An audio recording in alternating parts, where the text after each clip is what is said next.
I'm just hoping this isn't some sort of verfluchtes Zwillingsschwester. The Connectus Esther? It's like some kind of memory eater. That's a Varma something. From a team. That's the one. Gefrerengeber.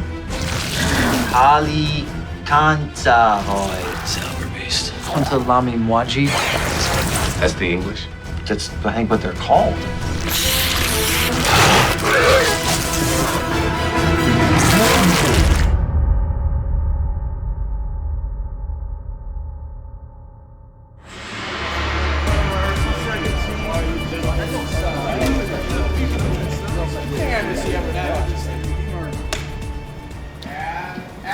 God, you can be alive! All together now, as I set out from London town upon a foggy day.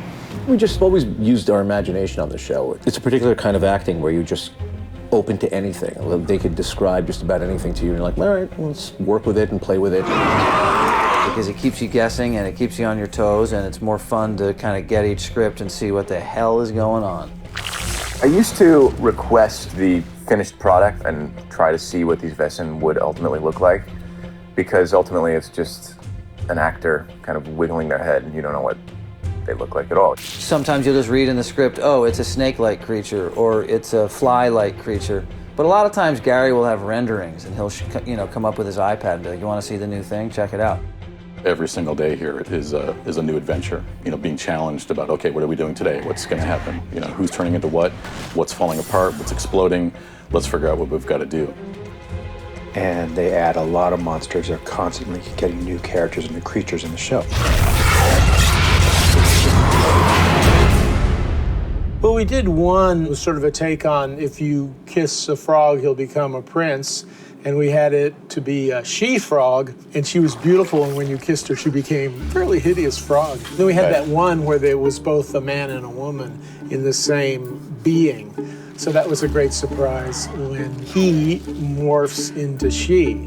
I really like the Hexenbeasts. I love Adeline and Juliet. I think they're really awesome. They're really creepy for television. I think one of my favorite creatures was the octopus guy that we did in the beginning of the season. That was very different because he literally had tentacles coming off his head. He was also a lot more challenging because we had 8 tentacles that we had to animate for him. It turns out they were actually going to grab the guy and actually kind of bite into the back of his head and like suck out his memories, which was pretty intense. Well, we love a morph when it looks good. Like, I hate to say it, and the guys hate to say it, but the slower morphs, I think we like them better. Because when a character really has like a lot of pain and shows that he's really morphing, we can get into it and really sell it. One of the questions I get a lot is, what is it you're looking for? And the director and I, a lot of times we'll talk to them about, you're a cat, so we think about, what's a cat gonna do when it's really mad? What's a cat gonna do when it's really scared? And every actor has a different way of getting into and out of it, and some are a little bigger than others. Well, obviously Juliet is a favorite, particularly the first time she vogues in her bathroom, and she's screaming as a Hexenbeast. To me, it always was so villainous and poisonous that a hiss kind of came out in the very beginning. Yeah, the Vogue, it's a learning curve. I mean, I remember my very first day one on Grimm, I didn't know what was going on, and it says, I morph into this fox, and there's no direction of like how to do it. And so I just watched some YouTube videos of fox in the wild and try to like... Rosalie's got a very sexy Vogue. I always tease Bree, because Bree, I call it the Pantene Pro V morph, because she kind of goes, it's very proper, and mine is so, like, half the time when I do it, we have to redo it again because my hair gets in my face. It's a weird show to come on to, and if you haven't seen it and you're an actor, they're like, what's going on? Well, we write something in the script, some concept of what the Wesen might be that week, what kind of character it is, if it's based on mythology, something they can actually look up, or something they create whole cloth.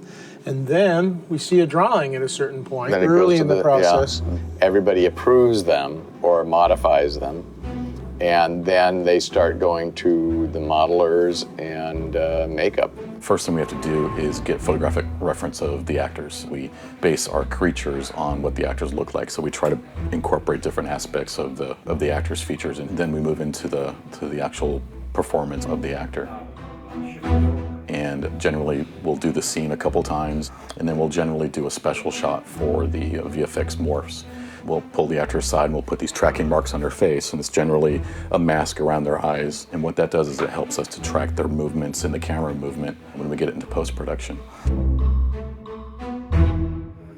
And then we do that special with the morph. The director usually asks for a couple different performances to make sure we get what we need. One step closer and I'll snap the pretty neck. Draw the shoulder. Is that it? Shoot him! He's killing her. Tell me what you gave to him. Okay. And rolling on the balls. The balls. Then we do what we call light reference balls. One is a chrome ball used to capture high dynamic range images, and the second one is a gray ball used to get a reference point for where the lighting's coming from. All of that information then is taken back to the vendors, and so that they can actually recreate the digital environment and put the digital creature in there. So I just want to show you guys from start to finish. This is one of our characters, Rosalie, as you can see here. This is what it looks like with the markers. And then we do a marker removal pass where we remove those before she changes. We actually start the comp way up here with a raw plate that just looks like her skin. And then we remove the areas around her eyes and her mouth. She's one of the few creatures where we use her real eyes and her real lips. We found that it was almost impossible to match her lips. She has very specific lips, so we decided to always use her real lips and her real eyes. And then we have a little bit of fangs that come in on her, just to give her that little bit more of a creature look without looking too vampire-ish. There's the teeth right in there. I'll be all right. When we do the ripples on skin characters, we usually do it over the top. But we noticed that with characters that have fur, it looked very two-dimensional. So what we do with the characters that have fur is we actually put the ripples on that computer-generated model, and the hair kind of bristles. See how there's two ripples coming up each cheek? And instead of looking very flat and two-dimensional, they actually look 3D, which they are. So that the hair actually ripples as it comes in. That's how all the magic happens. It's that easy. All right, here we go. And action. Everyone kind of does it differently. It's, sometimes our guest stars don't really know how to really vogue or what the VFX guys need. So, they'll do something wild and they're like, no, tone it down. Or like, hey, we need a little more than just. I like it when people kind of embody the mood of the creature. For me, it's almost like putting on a new mask, like kind of this uncomfortable, like I can't control what's happening to my body, and then it shifts. The word Volga in German means like wave or surge. And the word Wesen, which in German would be Wesen, means your soul or your inner truth, which is kind of awesome. Probably the easiest one is Danny Bruno, who plays Bud the Ice Beaver. He just kind of gets a scared look on his face, and then his face just turns into the beaver. So his is just very seamless. I like our meeker creatures vogue. I think they're all so cute, like the mice and, our little birds. And I loved our bunny recently because they kind of vogued up like a bunny does when they're like looking around, and the ears could really be pronounced, the VFX. I think most people would cop to the idea that when they walk through life, they look around, they go, that person kind of reminds me of a rabbit. That person has a sort of feral quality to them. Well, I gotta admit, if I was gonna change, it would probably be pretty painful. So I'd imagine that it was gonna hurt, but let me give you my best shot. If it was gonna happen to me, it'd be something like,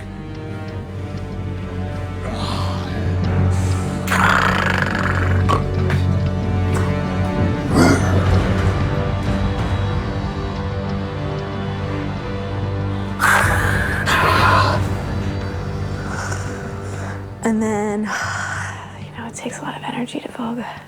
1, 2.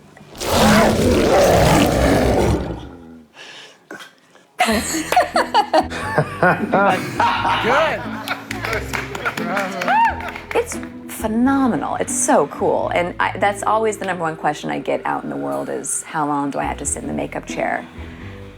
No, I never have to sit in the makeup chair. It's all VFX. The show is challenging at times, and it's constantly challenging, actually. It never stops. I'm always amazed at how we make it come to life, and the journey that it takes from just, the imagination of the writer to the final product.